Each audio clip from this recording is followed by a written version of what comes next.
everybody. Welcome to another edition of Packers Unscripted from Packers.com. I am Mike Spofford, joined, as always, by my partner in crime, Wes Hodkiewicz. We're coming to you here from our studios at Lambeau Field. And, Wes, we are here to talk about a victory. 20-3, the Packers defeat the Los Angeles Rams at Lambeau Field on Sunday. It breaks the four-game losing streak. It gets the Packers record to 3-5. And a lot of positives to talk about from this one. Certainly not a clean game, not a pretty game. Plenty for the Packers to work on. But when it comes to the things that went well, I'll let you take it where you want to. If you want to start on offense, defense, or special teams, you pick it. Let's go. Let's start with Pahad. All right. I'm going to start with this thing because I was breaking down the game as only I can with my father afterwards. The original Packers Unscripted. And one of the big lessons I took away from this, I'm glad you brought up the fact it wasn't a clean game. It wasn't a clean game. There's still things to clean up with it. But the Green Bay Packers finally get to do that now after a win. It feels different when you do that after a win. When you 100%. make mistakes, you overcome them, but you find ways forward. Yes, I know the Los Angeles Rams didn't have Matthew Stafford. I know they were missing their starting running back. I know there was a lot of things working against the Rams.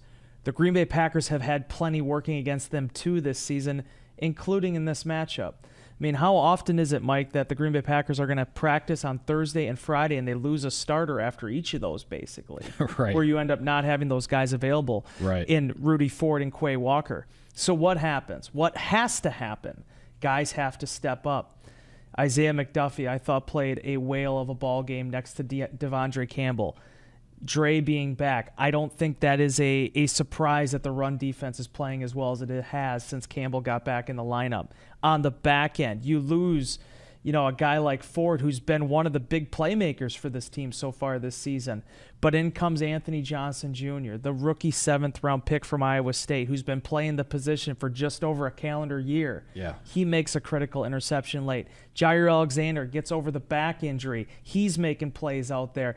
Carrington Valentine has to be thrown into the perimeter starting corner position with Rasul Douglas's trade.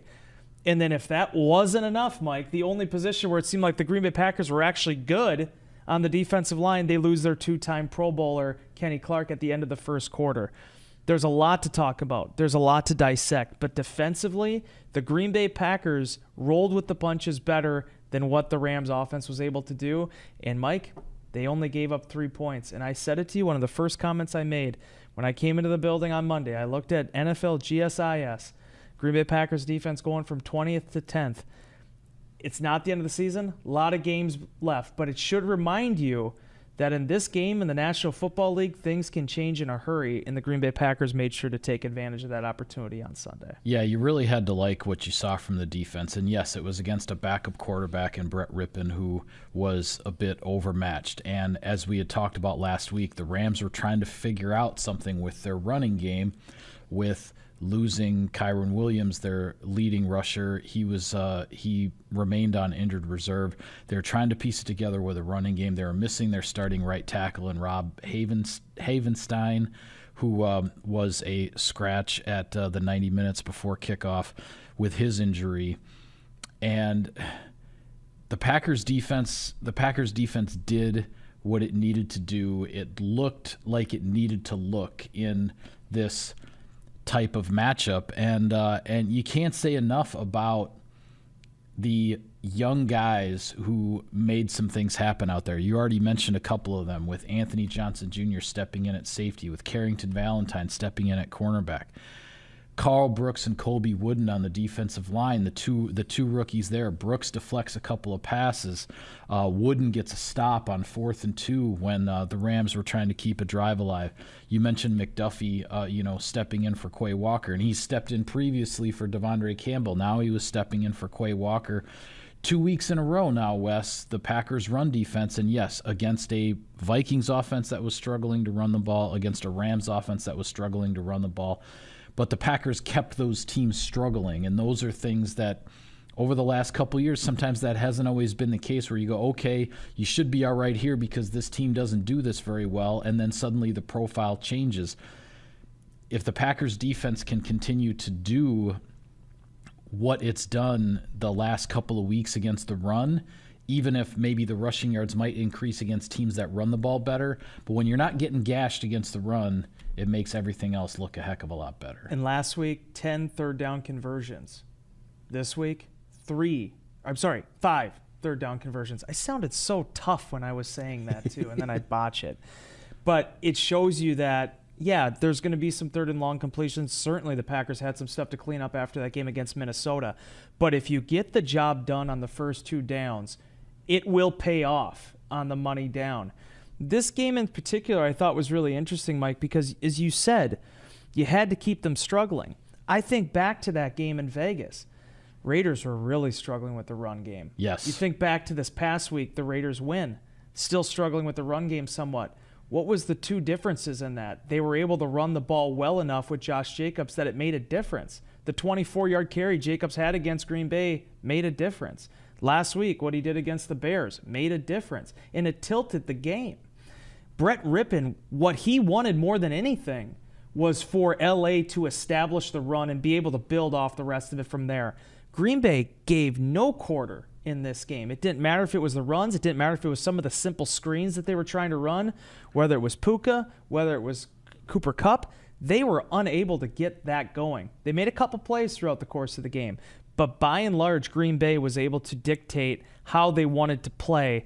And in addition to that, they got 2 big takeaway opportunities. The Green Bay Packers converted both of those into points and ultimately came out with the victory. Yeah, the thing that I liked, in addition to the run defense, the other thing I liked about the way the defense looked in this game is that, yes, it was against a backup quarterback, but you and I watch the games from the press box, Wes. We can see the entire field. And other than the 1 third and long conversion that Rippon hit to Cooper Kupp down the seam, it was not as though we were watching 2 very good receivers in Kupp and Puka Nacua running free there in the secondary, and Rippon just couldn't get them the ball. Rippon couldn't get them the ball because the Packers were making it difficult for those guys to get open. And I thought with all the adjustments that were being made in the secondary because of the injuries, because of the trade of Douglas and all that, I thought that was a really positive sign moving forward for this Packers secondary because, whenever, assuming Rudy Ford is not going to be out long term, assuming that Quay Walker's not going to be out long term, but getting these young guys experience, then, the next time that something happens, even if it's during a game and somebody has to miss 1 series, like John Runyon misses 1 series on offense, Sean Ryan steps in at right guard, and the Packers go 41 yards for a touchdown, most of it on the ground, and some of it running right behind Sean Ryan, who just came off the bench and stepped in for some of his first NFL action. Those kinds of things are important signs to see with a young team moving forward, and I thought we saw a lot of them on both sides of the ball in this game. And while Carrington doesn't need a mentor, someone to look at, Anthony Johnson Jr. has talked about all these safeties he's learned from, but if there was actually a kind of a poster child for this, I actually think it is Isaiah McDuffie.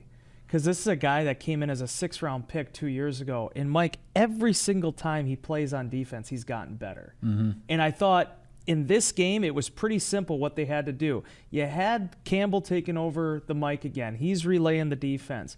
But you saw McDuffie being so much more active out there, vocal. He made some big TFLs too. I think that 5-yard tackle for a loss that he had was probably as important as anything in that game for the Packers defense, being able to stop them right from the get-go, I think in the 3rd quarter.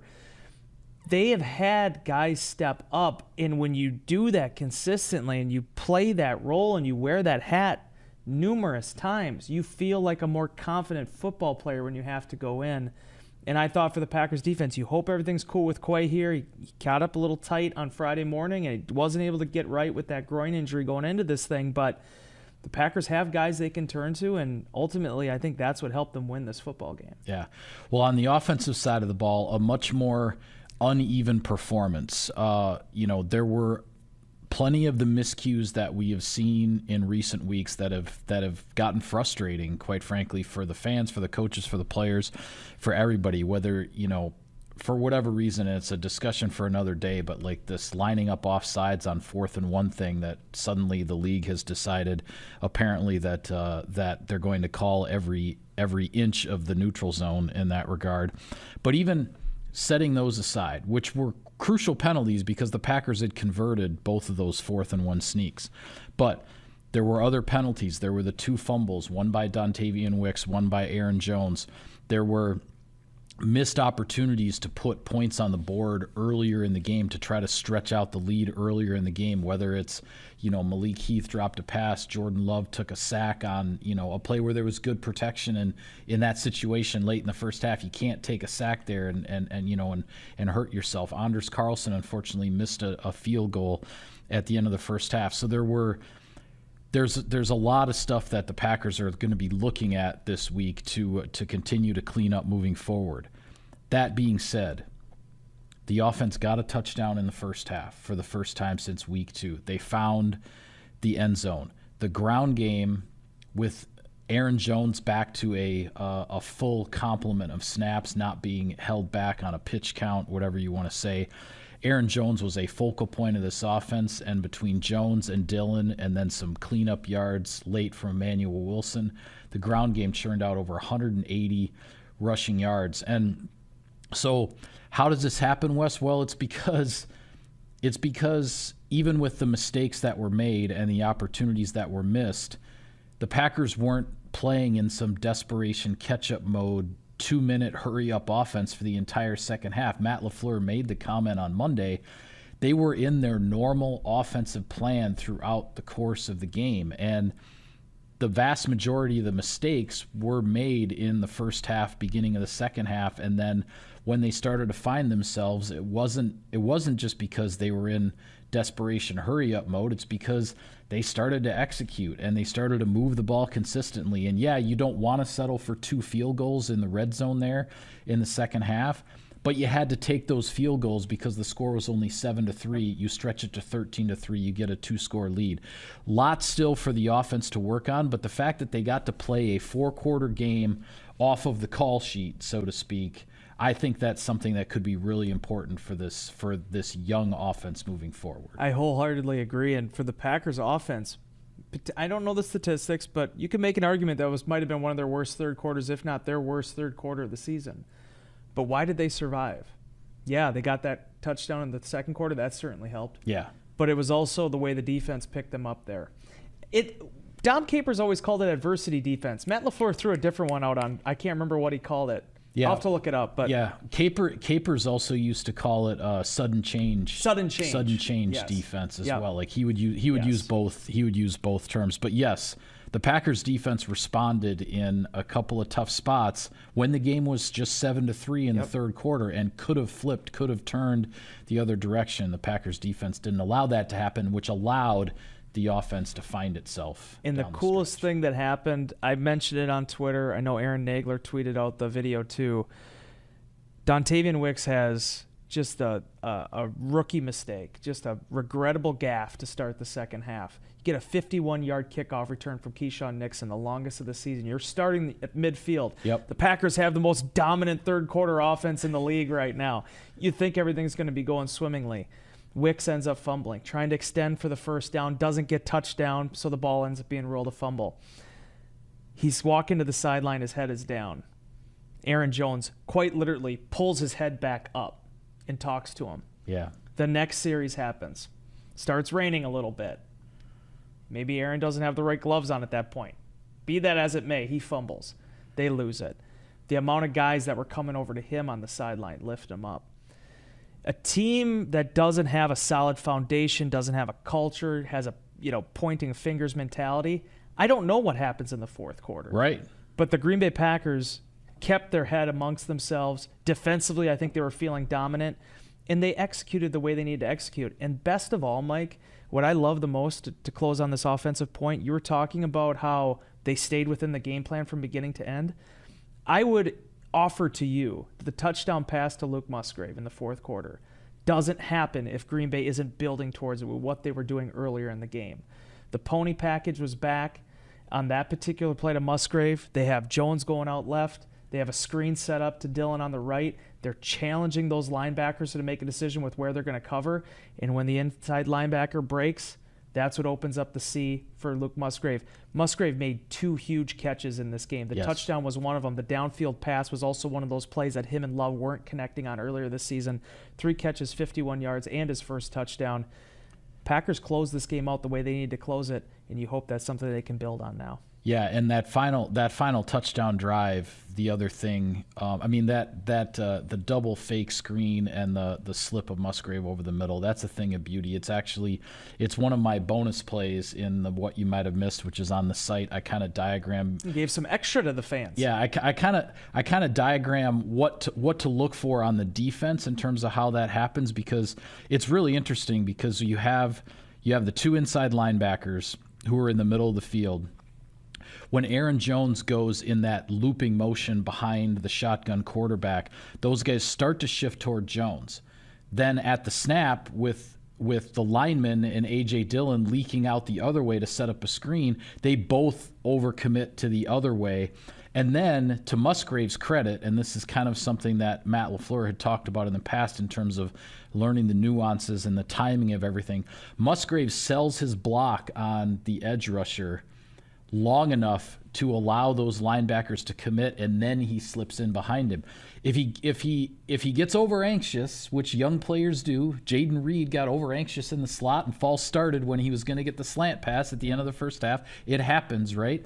If you get over anxious and you blow the timing of it, you're not going to be as open, and that's a much tougher throw for Jordan Love, and it probably doesn't rupture into a touchdown. But with everything happening, he timed it right. And the 2 deep safeties, they're so concerned about seeing 2 running backs both split and 2 wide receivers both split that the 2 deep safeties kind of open things up as well.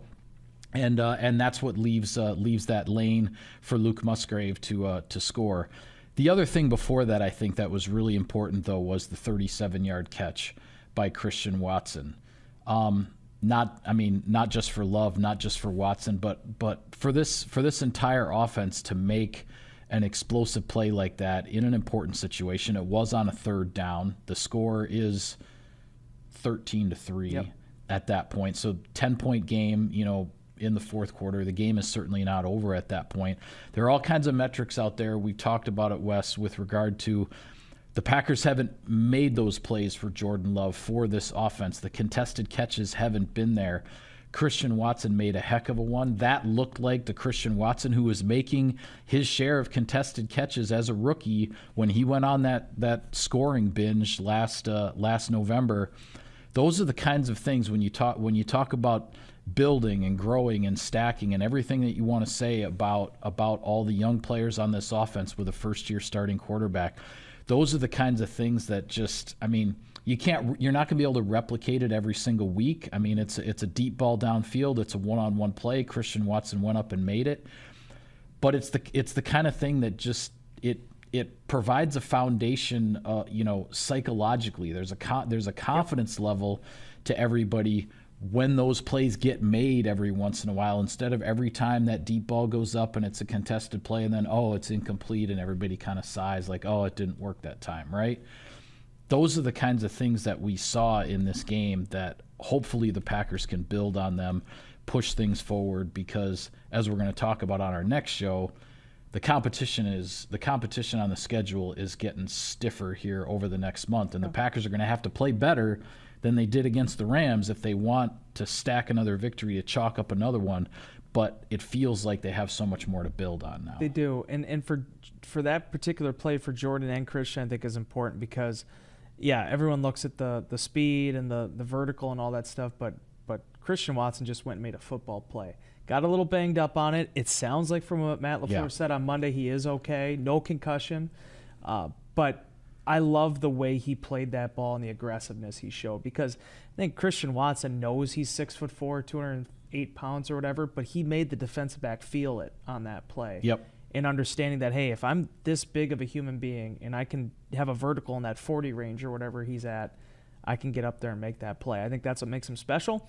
And for the Packers, lastly, I'll just close on this. Another reminder, too, of what Romeo Doubs gives this offense, because Dobbs' stats are not going to jump off the page at you, but he was just as integral to that win with some of the third down plays he made, some of the plays he made when Jordan Love needed to get the ball to him. And I don't think there's a better pass catcher on this team right now than Romeo Doubs. Yeah, he's certainly been the most reliable. And yes, some of the third down plays he made in this game were highlight reel worthy for sure. I'll take care of sponsor business here, Wes, before we run out of time. Sirius XM NFL Radio delivers hard-hitting analysis and up-to-the-minute NFL news that true football fanatics need 24/7, 365. And at Cousins Subs, we have something for everyone, like our Wisconsin cheese curds, mac and cheese, golden fries, and creamy shakes, all paired with your favorite sub, or sub in a bowl of Cousins Subs, 50 years of better. Quickly before we go, just taking a look around, we talked last Thursday, heading into the weekend, of how many really intriguing big matchups there were in the NFL in Week 9, and as it turned out, it was the home teams holding serve in all these big matchups. The Baltimore Ravens really took it to the Seattle Seahawks. The Philadelphia Eagles defended their home turf against the Dallas Cowboys. The Cowboys going from, what was it, first and goal on the 6-yard line with 27 seconds to go and a chance to win. They go from that to throwing basically like a Hail Mary to try to win the game. I mean, it was just an incredibly bad sequence when they had a chance to post a big-time victory. And the Cincinnati Bengals hold serve at home over the Buffalo Bills in a big matchup in the AFC. Home field doesn't always, but this past week, home field mattered in the NFL. It definitely did. And as I forecasted on Thursday's episode, you can go back and look at it. I told everybody, Tampa Bay and Houston, man, this is a must-see television game. Wherever you are, sit your children down, watch it. It's going to be the best game of the season. And lo and behold, that's how it turned out. But no, I mean, C.J. Stroud, I mean, that's a Rookie of the Year type performance. And broke the NFL rookie record for passing yards in a game. I mean, holy cow. You know how I was talking with Rippon about how he was hoping that you get the run game going? Stroud did not have that. Texans could not run the football against Tampa's defense. It was all on the rookie, and he performed like a top draft pick. An exciting football game. The former Packers running back, or Badgers running back. Yes, Dare Ogunbowale. He made a field goal. Had to step in for the injured kicker and drilled a 29-yarder. Which and hey, that was in the second half. Like there was a lot on the line on that kick, and Ogunbowale put it through. No doubter. Yeah. But just quickly, you're absolutely right about the home field advantage and everything. The Baltimore Ravens just ran over Seattle. That was incredible to watch. But I want to touch on this because I think this is important for Packer fans to realize. The Vikings, in one of the situations where the home team didn't come through, Josh Dobbs shows up, minutes before the game. Unbelievable. Plays his heart out. I mean, some of the stuff that they were saying in terms of how Kevin O'Connell was relaying the play calls and basically having to explain the play calls. Yeah. To Dobbs, and then him, just doing some incredible stuff to make plays happen. Well, and the fact that he did that, all the plays that he made in the second half to pull that game out for the Vikings. When you look at the highlights of that game, when he first came in and during it was a disaster. Bad. They were turning the ball over. The Falcons simply couldn't get any touchdowns off of those turnovers. They kept kicking field goals and kept the Vikings in the game. And then when Dobbs kind of settled down and stopped putting the ball in harm's way the way he was early on and got the Vikings offense moving, then suddenly they pull it out at the end. Absolutely incredible victory by the Minnesota Vikings, and it looks like they've found their quarterback for the rest of the 2023 season. And seeing where it takes them this year. But just very quickly, I mean, you have two juggernauts, I would say, right now in the NFC. You got Philly and you got Detroit. Detroit, you give them the credit for winning the games. They're already at 6 wins. It may only take 9 to make the playoffs in this thing, maybe fewer. We'll see. But with the Vikings beating the Falcons, with the Saints, a very methodical victory over Chicago. Yep. They're now atop their division. Dallas loses again. They're at 5-3. You have the 49ers at 5-3. This is a wide open field right now in the NFC. I know you don't talk about playoffs until you get to 10 wins. I stick to Mike McCarthy's old his maxim on that. But probably in the 17-game season now, you can say 9. 9 probably works now. Yeah. But be that as it may, and with the 7th playoff spot, I should say, as well. Yeah. But I mean, be that as it may, I think it's another reminder that Packers have played good football. They played bad football. They are what their record says they are. But my goodness, it only takes a couple weeks to pull yourself back into this thing, especially in the age now of that 7th playoff game. Yeah, well, the Packers have a big one to see if they can actually start a winning streak heading to Pittsburgh, a team that is very intriguing. We will talk a lot about the Steelers on our next show. They are having one of the more interesting, head-scratching yet intriguing seasons that we've seen an NFL team have in quite some time, and we will definitely get to that on our next episode. But for now, we'll call it a wrap on this edition of Packers Unscripted. Be sure to follow all of our coverage of the team. Lots of content, review of the previous game. We'll have previewing the next game coming up. Lots of stuff for you this week on Packers.com. For Wes, I'm Mike. Thank you for tuning in, everybody. We will see you next time.